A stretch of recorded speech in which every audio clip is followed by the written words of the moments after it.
we've already discussed how the shampoo is the most important part of the service, right? And how it sets the foundation for the rest of your hairstyle. So today what we're going to do is we're going to actually demonstrate the process of how a shampoo works. The first thing about a shampoo is that your clients pay a whole lot of money for their clothes. So your goal is for your clients to, if they come in with the back of their shirts and stuff dry, we need them to leave with the back of their shirts dry, okay? If you have a client that has on a polo, you always tuck in the collar, okay? So if they have a polo, you know what a polo is, or if a man comes to you and he has on a work shirt or a button-down shirt, you lift up the collar and you tuck it under. Because if you don't, then there's no way that you're going to avoid from getting that collar wet. The next thing is the most effective way that I have found. Now I don't have the corner on the market, but the most effective way that I have found to wrap the towel around the client's neck is you grab it by the corners and just make a triangle out of it. This is going to serve as a barrier, and then this other part is going to lay on their neck, and you're going to ensure that their neck is completely covered. So we're going to wrap this around, and on your clients it'll lay like so.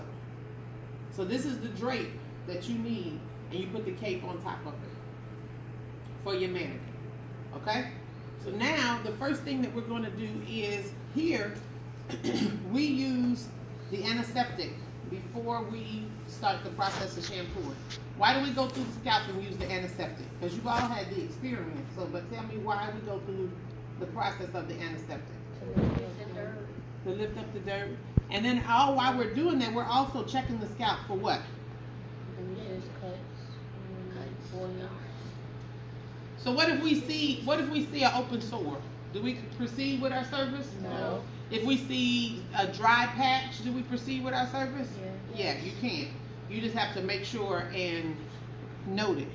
The antiseptic portion should only take a couple of seconds. This is not your whole shampoo. You should be in this part of your service, from the antiseptic to the analyzing of the scalp to the actual shampoo back to your chair, in about 7 minutes.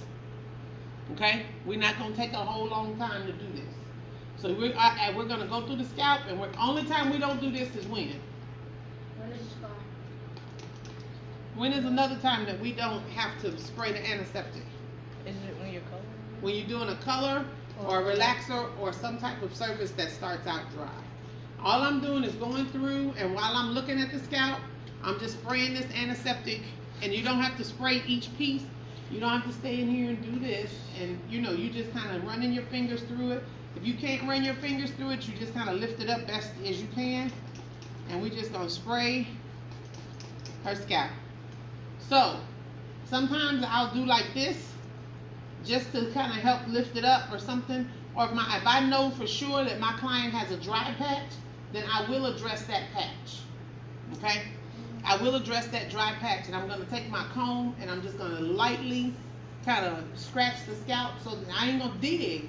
I'm just going to lightly kind of scrape the scalp, because I want all of that that's loose to come up, because I don't want to see anything that's dry. I don't want to see that in my style.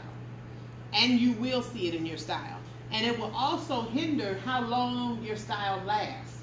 Because if their scalp is full of stuff, then eventually, unfortunately, it turns into oil. And it affects the longevity of their style. So we have her scalp with the antiseptic on it. Now we're going to head to the shampoo bowl. Y'all come over here.